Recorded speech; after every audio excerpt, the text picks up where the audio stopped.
towards your end of your career, did you give up some of the sparring or no? Like, did you stop sparring as much? I just didn't run on my spar days. I never ran on my spar days. Never, because I only ran like 3-4 days a week. Oh, okay. Because I ran hard. Yeah. So Verge was like, dude, you do everything hard, jump rope, shadow block. You don't need 7 days a week, 6 days a week. So the days I spar, that's the main focus. Yeah. Sparring, and then if we do some floor work after, but. You were doing with 3 different, like three, four different guys, yeah. That's what I've been doing. Every time I have my training camp, I'll do 3 different sparrings, 4, 4, and 4. And you know, when you get the second fresh sparring, you have to adapt to your head. It helps you a lot, bro. Yeah, dude. Especially once you get to that third guy and you're able to adapt to 3 people. I used to hate it though. Yeah. They come in fresh. Yeah. But then that bring the dog out in you too. Yeah, you gotta figure it out. Pop's big on the rounds. Huh? Pops is big on a lot of rounds. The least rounds we did were 11. So the whole camp, 3 different sparring partners, 12 rounds. I was just asking because now, like the new age people, some people say they don't spar. It depends on guys who don't take a lot of punishment. You're gonna get hit, but I'm saying like punishment, they shouldn't spar a lot. Yeah. You getting beat up in sparring, you shouldn't spar a lot. But if you're a guy that, you know, basically dominates most of it, spar a lot more.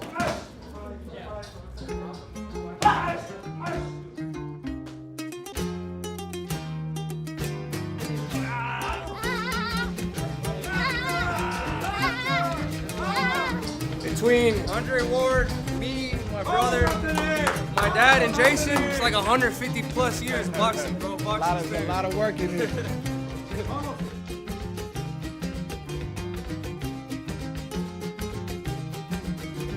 We got to remember that the feet are the first line of defense.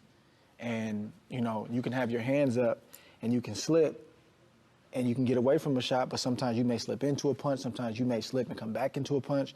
But if you get good feet, you don't even have to have great feet. You just got to be able to know how to use it and when to use it. If a guy charges me and I take 2 steps backwards, that punch just fell short. Like, you move a lot. I think you move a lot when you box. No, I feel like I move when I need to move. Yeah. Like I feel like I'm what I need to be. Like if you backing up, oh, you tired? Here I come. Right. Oh, you gonna be extra aggressive? Watch out, watch out, watch out, watch out. I'm gonna be what I need to be. Whatever you don't want to do, that's what I'm gonna do. Okay. But I'm not gonna just keep coming the same way. That's why you see people that say, oh, he's a good boxer. All he do is move around though. He don't do nothing creative.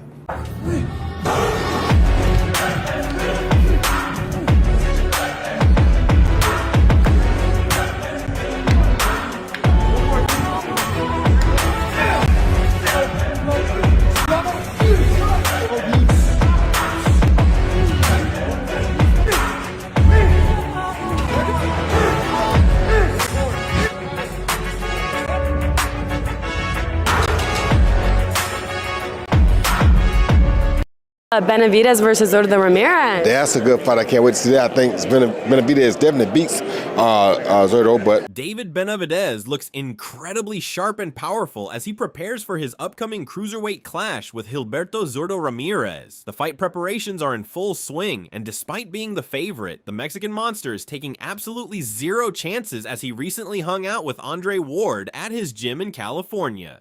David Benavidez looks to become a 3-division world champion and cement his name in boxing's history books. Of course, between him and glory stands Zurdo, who will be eager to prove his worth in a fight that could do wonders for his boxing career.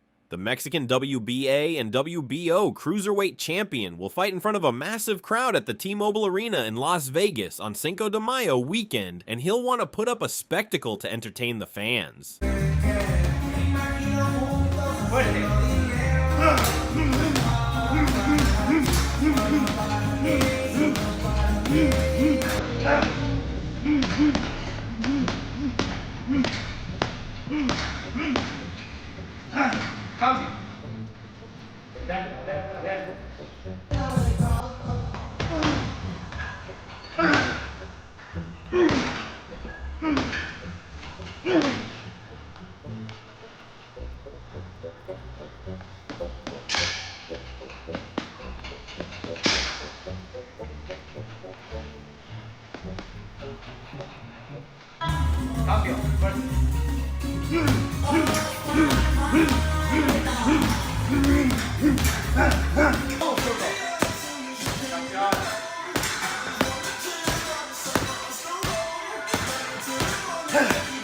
David Benavidez had immense respect for his opponent. During their latest press conference, Benavidez expressed the same, noting that their long history of high-level sparring sessions made this championship clash inevitable. He further explained that the move to the cruiserweight division was driven by a desire for greatness and frustration with being avoided at light heavyweight. Benavidez has been looking for a big fight with Dimitri Bivol at light heavyweight for some time now, but hasn't had any luck with negotiations. He therefore sees this upcoming fight as a big step up for his career, and emphasizes the historical significance of headlining Cinco de Mayo weekend, a date synonymous with legendary Mexican warriors. He views the fight as a crucial step toward becoming the face of boxing, promising fans a war where he intends to leave everything in the ring to earn their amazement. More than 10 years ago, you were a teenager, you would go to the Rock Gym, you were training at Hill Street in Long Beach, every now and then you'd go to the gym in Carson, and Zurdo was training there with his former team. He'd walk in, and I remember Randy Robles telling me, Beto, eventually one day those two are going to get at it. I'm like, but man, they're not the same size. He goes, oh, they will be one day. I can't believe we're here at the cruiserweight division, but you hear them both talk about it. We've all seen the pictures of them sparring, and like sparring is sparring. But David, you knew eventually that one day this was going to happen. Why did you know it was going to happen? Because he's a top fighter. He's a great fighter as well. And I just seen into the future. I was helping him get ready for Arthur Abraham. And we had some great sparring sessions. He was champion for a while. Then he went up to 175. Then he went up to cruiserweight. So I knew Zurdo was going to be one of those fighters that's going to be there for a long, long time. He's only had one loss against Bivol. So I knew eventually we're going to do this. I didn't think we were going to do it in cruiserweight. But shit, it's even better for me. I'm very excited. I think a fight at cruiserweight between me and Zurdo Ramirez is going to be, we're going to be able to showcase both of our talents. We're going to be able to show it. Like, we're not going to be wagering and nothing like that. So it's going to be an even better fight. So I'm very excited. Why move up to cruiserweight? Because there was nothing else for me at 175 right now. I could have sat down and waited on the sidelines and wait for Bivol to have his tune-up and then another fight. But like I said, I'm not interested in that. I've been professional 13 years. I've been wanting to get the biggest title, the biggest fights possible. I've been denied a couple times. This was the other biggest fight on the map. Zurdo accepted it like that. So big shout out to him. I'm just, like I said, I want to make my own lane. I want to achieve greatness. Both boxers reflected on the historical weight of their matchup, emphasizing the significance of two Mexican warriors headlining Cinco de Mayo weekend. Benavidez highlights that this date represents a legacy of legendary fighters like Chavez and Oscar de la Hoya, who never took easy paths. He views this bout as a defining moment to become the face of boxing, noting that the stakes are incredibly high for both men's legacies. Ramirez echoed this sentiment, acknowledging Benavidez's prowess while expressing his own desire to be the best by defeating the best. Both fighters agree that competing at cruiserweight allows them to showcase their full talent and power without the physical strain of weight cutting, promising a natural, high-intensity battle that honors Mexican boxing history. Sort of all those years of sparring, and you saw him when he was a teenager growing up. You might have said, okay, one day maybe, but did you think that this fight would happen? I knew that it will happen eventually. And right now is the dream come true because all the sparring, all the session that we did, and we knew each other. We knew that one day we will fight, and this is the right moment, like he said, because 200 will not be like a cutting weight or nothing. It be like natural, like those days in sparring. One thing about it, as Oscar's talked about, Samson's talked about, the Cinco de Mayo weekend is special. I know, David, for you want to have that legacy. But there's something special about fighting that weekend. How important is it for you to put on that show? It's very important for me because, for the whole history of the Cinco de Mayo fights, it's been tremendous fighters like Oscar, Julio Cesar Chavez, putting on great fights. Not only just great fights, there were wars because there were paired up fights. They didn't take no easy fights. So I think this is symbolically, this is what it symbolizes. May 5th symbolizes two warriors. And now it's even more special because it's two Mexican warriors going at it for a title. You know what I mean? I feel like I'm at the cusp of taking the face of boxing. And Zurdo Ramirez, he's if he beats me, his stock goes up. So there's greatness on the other side of that tunnel for both of us. So we're going to come extremely prepared. Zurdo, for you, fighting that week, I mean, you fought all over the world. You've had some big fights, but this one is special because it's fighting David Benavidez, isn't it? Yeah, he's the monster.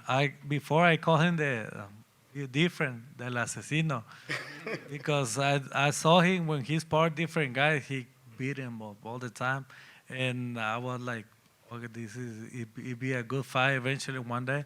And right now at the May 5th, La Batalla de Puebla, 2 warriors. We're making him. During the presser, Benavidez's promoter Samson Lukovic recalled the origin story of his partnership with the Mexican Monster. He shared that he first heard of the young fighter after Benavidez dominated sparring sessions in the Virgin Islands. Despite never seeing him fight in person, Lukovic trusted his instincts and signed him, eventually fulfilling a promise to make him the youngest super middleweight champion. Lukovic expresses immense pride in the Benavidez family and their decade-long journey together. He highlights David's discipline, specifically his ability to move between weight classes as requested, as a key reason for their enduring success and the historic heights they have reached in the sport. Samson, you saw this young man and you signed him. What did you see about him when you said, I want him to work with me? Well, in this case, it was not really only me.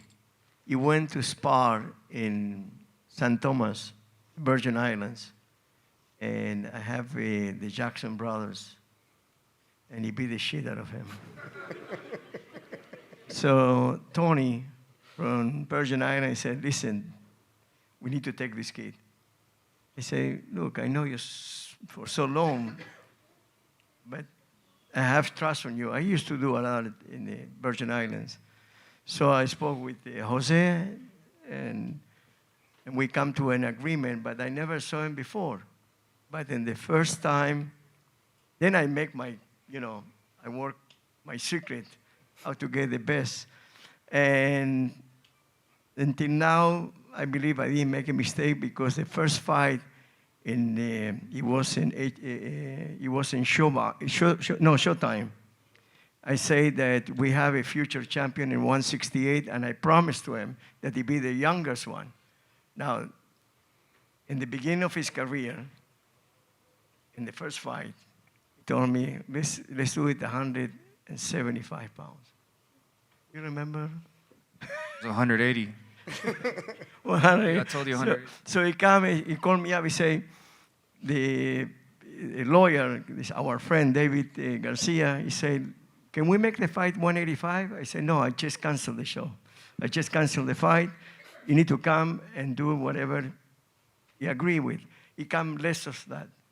And I believe that is the reason that he followed my lead for so many years, that he be almost 10 years together.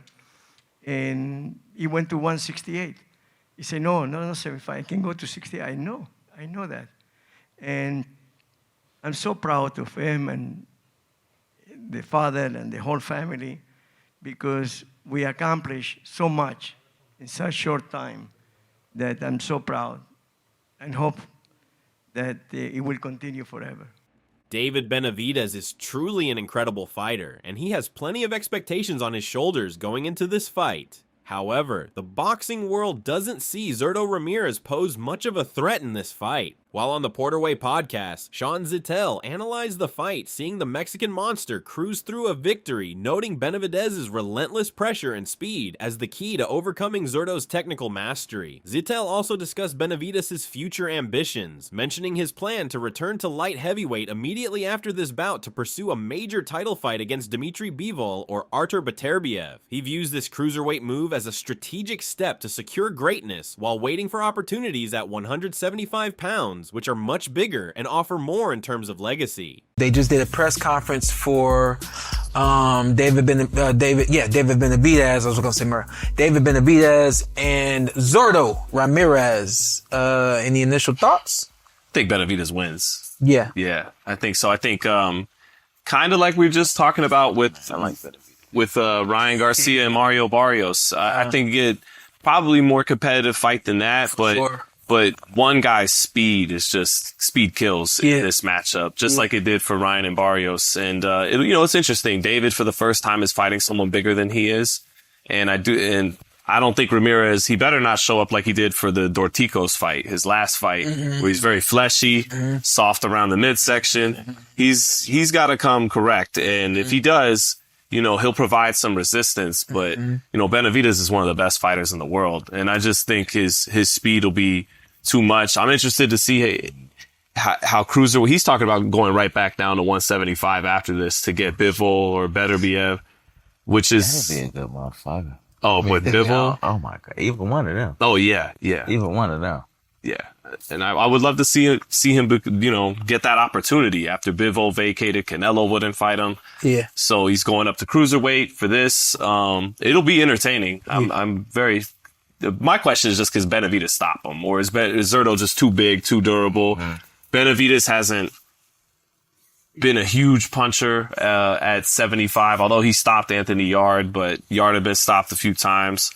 Can he? I think if he stays to the body, and I mean, we're getting too deep into it. We got months to break it down. But if he stays consistent, he might be able to weigh him down. Yeah. Gabe Rosado also shared his firsthand experience sparring both David Benavidez and Zurdo Ramirez, noting he has worked with Benavidez since the fighter was only 15 years old. He describes their styles as distinct, with Benavidez bringing high intensity and aggression, while Ramirez focuses more on technical adjustments during training. Rosado favors Benavidez in the upcoming fight, primarily due to his superior output and relentless walk-down style. He suggests that Ramirez lacks the heavyweight level power needed to keep Benavidez at bay, and will require a perfect performance, characterized by sharp boxing and peak conditioning, to have a chance at victory. I saw in an episode of Inside the Ring that you mentioned that you've sparred with like Bivol and Benavidez and Zurdo. It was just announced that, you know, Benavidez and Zurdo are going to fight. Give me your insights on what it's like sparring those three. And what a fight might look like between Benavidez and Zurdo in your eyes. Yeah. Well, you know what I mean? It was all good work with all these guys, you know what I'm saying? And you know, the most I've sparred with, so I only got one sparring session in with Bivol, but Zurdo and Benavidez, like, you know, we spar a number of times, man. I must count how many times I've sparred those dudes, because I've been sparring Benavidez since he was like 15 when I used to do my training camps in Arizona, in Phoenix. So I would work with him, and then he eventually then would come to Wild Card, and then we'd work at Wild Card. And same with Zurdo. But, you know, the difference I would say is, you know, Zurdo is more, he's more on working on things, you know what I'm saying? And Benavidez is just more, you know, he goes aggressive, you know what I'm saying? And Zurdo does like 10 rounds of sparring. So, okay. I mean, I'm sorry, Benavidez. Benavidez does. So, yeah, man, I think the intensity is just different between them sparring, man. But the thing is, like, since I've sparred with them for so long, we always had good rhythm working together. You know what I'm saying? It was very similar to each other. So, but yeah, man, it's really good, man. I think it's a tough fight. I think shit, man, you know, you gotta favor Benavidez just because of the volume. You know what I'm saying? The volume.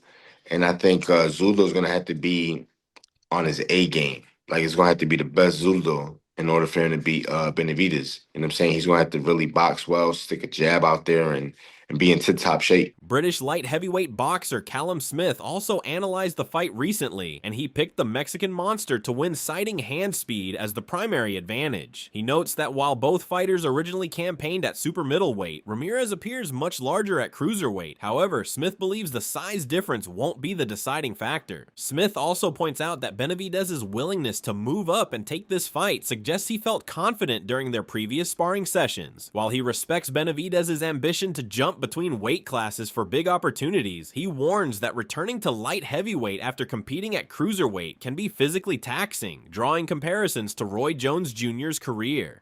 Yeah, and before I go, another fight I wanted to ask you about, champion at light heavyweight, moving up to cruiserweight, David Benavidez taking on Zurdo Ramirez. I guess what's your pick in that fight, if David moving up? It's a good fight, really good fight. I just think speed with Benavidez probably maybe be the difference. I think he's got really fast hands. I don't think Ramirez is the fastest. I think the speed, and I don't think it's I don't think neither of them are genuine massive cruiserweights, so I don't think the size will be too much of a factor. Although we've seen head-to-head and Ramirez looks massive, to be fair, considering he both come from 168. But yeah, I just think the speed of Benavidez will probably be...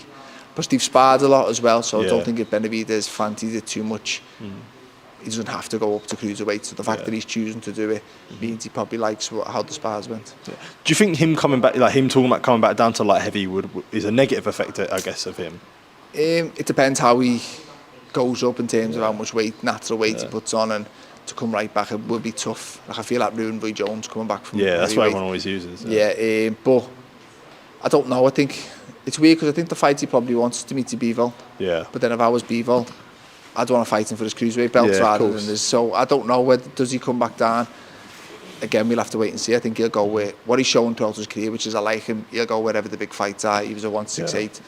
Canelo had all the belts tied up, so he moved to 175, and now he's moving to cruiserweight, so I think he'll go wherever the big fight is. Finally, in his latest interview, the Mexican Monster detailed his clinical mentality for the upcoming fight, explaining that his goal is to win without a doubt in anyone's mind. He notes that fighting a friend actually improves his performance because he doesn't waste energy on hatred or trash talking, which he felt was a distraction in past bouts against Caleb Plant and David Morrell. By maintaining a professional groove, he can focus entirely on executing his game plan and inflicting maximum damage. All right, Sean Patel here with the Mexican Monster, David Benavidez, fighting for those 2 titles, Cinco de Mayo weekend. And David, man, based on your 2 styles, your 2 abilities as fighters, and the experience you had with him sparring, why do you believe you could be the first guy to knock him out? A big guy, a durable Mexican fighter in Zurdo Ramirez. I mean, I said that the way I get a knockout is me putting the game plan in, executing the game plan. I have to really be on my P's and Q's in that. I give him the respect because he's a great fighter. He knows how to manage his distance. But like, this is just the type of fighter I am. You know, I'm satisfied with the decision, obviously. But for me, I want to go in there. I want to make a big impression. You know what I mean? It's just when you come from a knockout, a win, your last fight, you know, you kind of riding high on that. You know what I mean? That's how I feel right now. I want to keep that streak going. And I know I could hurt Zurdo. So it's just, that's really what I want to do, you know what I mean? And that's how I fight anyways, every single fight. Even if I don't say I'm going to try and knock the guy out, I fight like that. I try in there, I try and inflict as much damage as possible. So whether it happens or whether it doesn't happen, I don't know. But the game plan is me going in there and winning, what's the word called? Winning without a doubt in anybody's mind. Yeah, you know, sometimes when guys are friends and they fight, it actually turns out to be vicious. I guess turns out to be a better fight. Yeah, exactly. Because we're not wasting time and energy. Like I really do feel like all that whole Morrell and Caleb Plant shit, like it really put things in perspective for me. Like once you fucking hate somebody, like I really didn't like these guys. All I'm thinking about is fucking them up, but not in the right way. Mm-hmm. Once you fight somebody that you're kind of friends with, all right, you start touching, you start working this, then you get in your groove. With these other fighters, or unless it's just something I need to learn on my own, but we're just gonna go in there and go to work. You know what I mean? And so it's just, I already have my game plan set. There's not really nothing you can tell me that's gonna really throw me off of that. I know exactly what I need to do to go in there and do what I want to do. He further addressed concerns about jumping between weight classes. Benavidez clarifies that the scale was mostly a challenge at 168 pounds. He remains confident that he can return to 175 pounds for a Bivol fight without losing strength, noting that his extensive experience with difficult weight cuts gives him a technical edge over fighters like Roy Jones Jr., who struggled with similar transitions. Lastly, man, when they asked you what was the toughest fight of your career, you said the scale. And, you know, when I think Roy got to like 193, 199 for Ruiz, and it took something out of him coming back down to fight at light heavyweight against Tarver. Do you feel, is the fight with the scale of 75, is it difficult, or do you feel like you'll be just as strong for a Bivol fight? I'll be just as strong. I was talking about like 68, but the thing about Roy Jones is that I've had tough weight cuts my whole career. I know how to do it. Basically what I'm trying to say, you have to take certain precautions on your diet, water manipulation, all that shit. I know how to do that really good, you know what I mean? So I don't have a problem with that. Roy Jones Jr., when he had to lose that weight, I don't think he'd ever had to lose weight. So he probably lost it in the wrong way. And then he had all that muscle build up. He lost the weight in like less than 2 months or something like that. So, you know, in that area, I have more